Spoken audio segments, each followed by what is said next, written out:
So how has it come to pass that a vampire hunter is in the company of my daughter? It pains me to think you'd travel with Serana under the guise of her protector in an effort to hunt me down.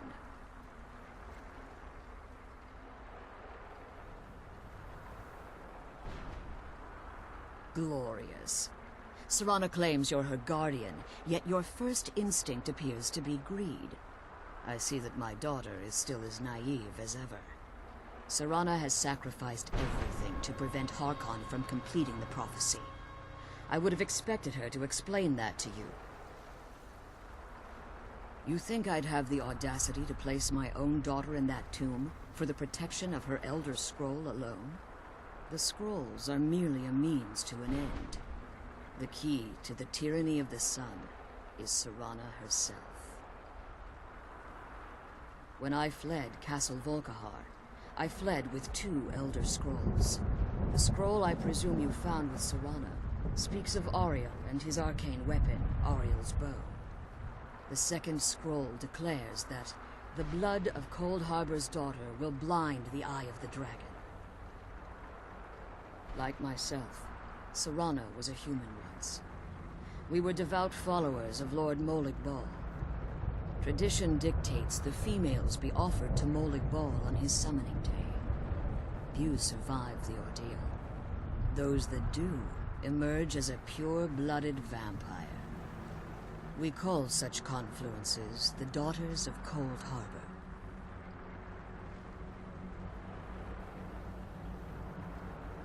It was expected of her, just as it was expected of me.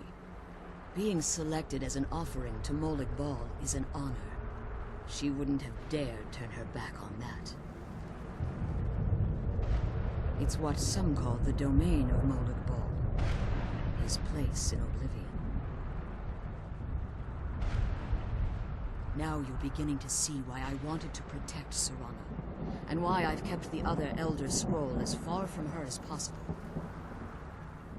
If Harkon obtained Ariel's bow, and Serana's blood was used to taint the weapon, the tyranny of the sun would be complete. In his eyes, she'd be dying for the good of all vampires. And how exactly do you plan on stopping him? Have you been listening to me? Like Serana, I'm a pure-blooded vampire. My presence on Tamriel is as much of a danger as hers. You care nothing for Serana, or our plight. Whether or not you've become one of us in order to survive the Soul Cairn, you're still a vampire hunter at heart. You're here because we're abominations in your mind. Evil creatures that need to be destroyed. Serana? This stranger aligns himself with those that would hunt you down and slay you like an animal. Yet I should entrust you to him. This stranger has done more for me in the brief time I've known him than you've done in centuries.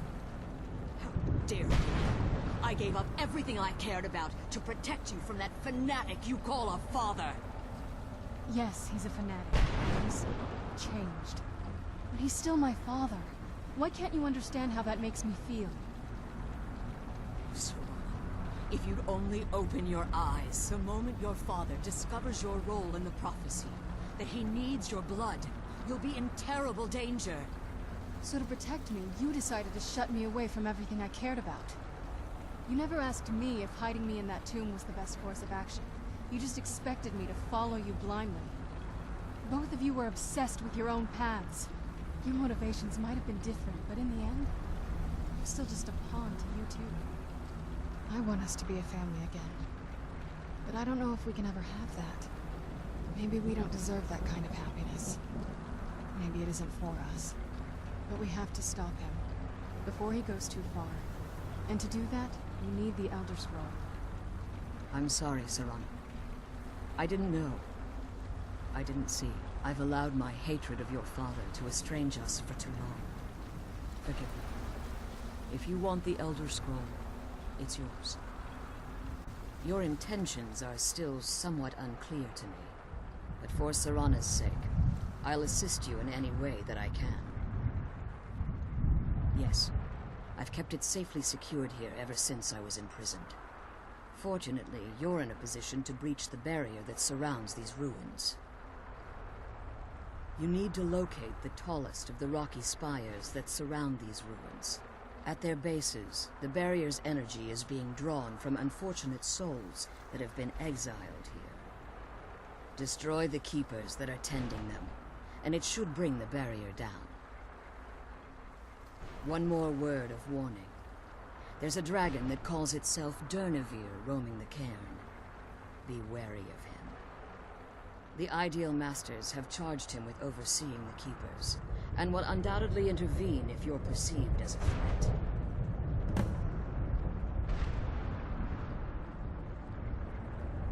Harkon's vision is a world plunged in eternal darkness, where the vampire can flourish, and never again fear the tyranny of the sun. What he fails to realize is how much attention would be called to our kind if the prophecy came to fruition. If eternal night fell, there are many who wouldn't stand for it. They would raise armies in attempts to return things to normal. The order of the day would be our destruction, until every last vampire was hunted down and eliminated. I do. It's how the vampire has survived for millennia, and the only way we can continue to survive in the future. When I entered the Soul Cairn, I had intended to strike a bargain with the Ideal Masters, the custodians of this place. I requested refuge in the Soul Cairn, and in exchange, I would provide the Ideal Masters the souls that they craved. If I had foreseen the value they placed on my own soul, I would never have come here. The Ideal Masters unleashed their keepers and sent them to destroy me. Fortunately, I was able to hold them at bay and retreat into these ruins. Unfortunately, yes. Since the keepers weren't able to claim my soul, they had their minions construct a barrier that I'd never be able to breach. Time has very little meaning to me. Consequently, it has little meaning to the Ideal Masters as well. I suppose you could call this the ultimate waiting game, each watching the other to see which will give in. I know very little about them. They're mystic entities that lord over the Soul Cairn, controlling every aspect from its fabric to its appearance. Well, some necromancers believe they are the crystalline structures dotting the Soul Cairn. I believe there's more to it than that. I think they transcend what we perceive as a physical form. Perhaps they were once corporeal beings, but they've obviously reached a point where they no longer require a tangible presence. Conduits, through which the Ideal Masters speak to their underlings and feed on their victims. The Ideal Masters' weakness is their insatiable hunger for pure souls. It's the reason for the Soul Cairn's existence, and the only leverage a necromancer has when bargaining with them. The ability to summon powerful undead guardians, as one would conjure an Atronak or Daedra. However, the majority of necromancers that are foolish enough to enter into a bargain with the Ideal Masters wind up here as harvested souls. As you've been traveling in the Soul Cairn, your body has become attuned to it. Let's just say a tiny part of you rubbed off on it, and in its place, a bit of the Soul Cairn filled the void. You should find no difficulty using the portal any longer. Be careful, and keep my daughter safe.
You managed to destroy all 3 keepers? Very impressive. Yes. Please follow me. Keep watch for Durnevere. With the prison's barrier down, he's almost certain to investigate. The sooner we get out of this place, the better.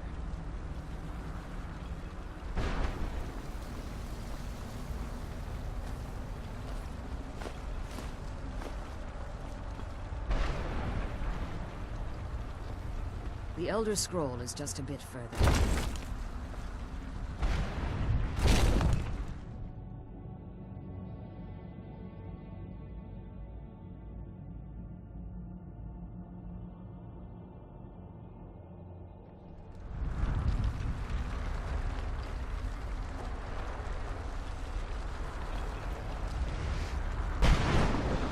The Elder Scroll is just a bit further.